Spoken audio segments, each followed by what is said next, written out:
Comment réaliser une séance de spiritisme? Bienvenue dans cette vidéo où nous allons explorer un sujet fascinant. Comment organiser une séance de spiritisme? Si vous êtes curieux, respectueux et prêt à vous connecter avec l'invisible, suivez bien ces étapes. Mais attention, le spiritisme demande sérieux et prudence. 1. Préparation du lieu. La première étape est de choisir un lieu calme et sombre, sans distractions extérieures. Éteignez les appareils électroniques pour éviter les interférences. Disposez une table ronde ou carrée au centre de la pièce, recouverte d'une nappe blanche pour symboliser la pureté et l'ouverture spirituelle. Vous aurez également besoin d'une bougie blanche placée au centre pour attirer les énergies positives, d'un verre d'eau, symbole de la fluidité entre les mondes, d'un Ouija ou d'une simple feuille avec l'alphabet et les mots oui, non, au revoir. Installez-vous confortablement avec un maximum de 6 participants, main dans la main ou paume sur la table, pour renforcer l'énergie collective. 2. Préparation mentale et spirituelle. Avant de commencer, prenez un moment pour vous recentrer. Respirez profondément et concentrez-vous. Invitez les participants à avoir une intention claire.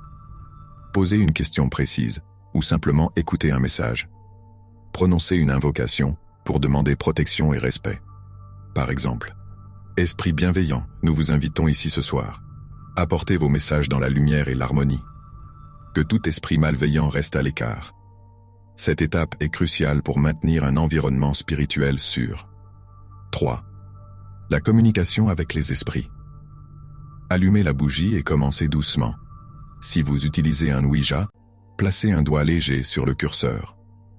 Si vous n'en avez pas, un simple verre retourné fera l'affaire.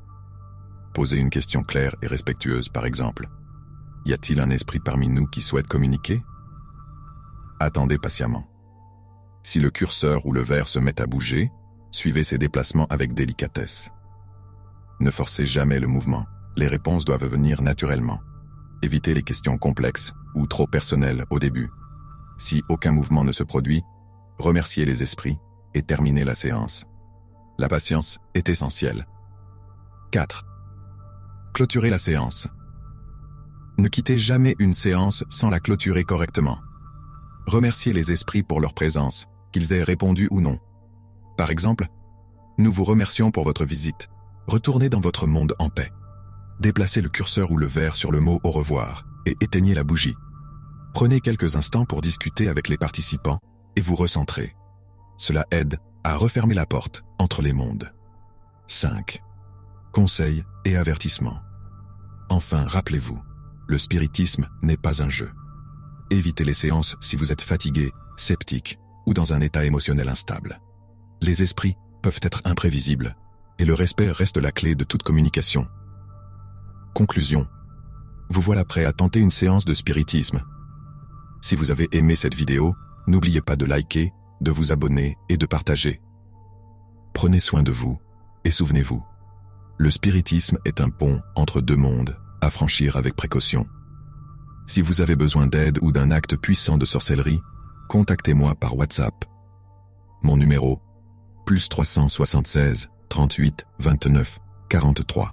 À bientôt pour d'autres explorations ésotériques.